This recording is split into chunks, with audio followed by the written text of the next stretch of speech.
പാലക്കാമറ്റം ടിക്സോൺ arts and sports ക്ലബിന്റെ നേതൃത്വത്തിൽ സ്വാതന്ത്ര്യ ദിനാഘോഷ പരിപാടികൾ സംഘടിപ്പിച്ചു. പരിപാടികളുടെ ഭാഗമായി കോമൺവെൽത്ത് ട്രിപ്പിൾ ജമ്പിൽ സ്വർണ്ണ നേട്ടം കരസ്ഥമാക്കിയ എൽദോസ് പോൾ ദേശീയ പതാക ഉയർത്തി.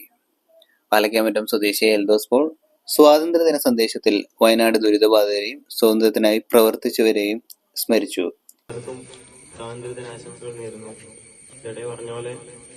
ഈ വർഷം നമ്മളൊരു കേരളത്തില് വയനാട്ടിൽ നടന്ന വലിയൊരു ദുരന്തത്തിലൂടെയാണ് നമ്മളെല്ലാവരും കടന്നുപോയത്. നമ്മളെല്ലാവരും കണ്ടതാണ്.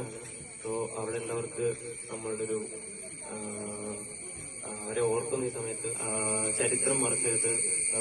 നമ്മുടെ പൂർവികർ എത്ര ഫൈറ്റ് ചെയ്ത് ഒത്തിരി കഷ്ടതകൾ അനുഭവിച്ചാണ് നമുക്ക് സ്വാതന്ത്ര്യം നേടുന്നത്. ആഘോഷത്തിന് ഭാഗമാകാൻ ചെയ്യാൻ എത്തിച്ചേർന്ന ക്ലബ് പ്രസിഡന്റ് മോഹൻ കൃഷ്ണന്റെയും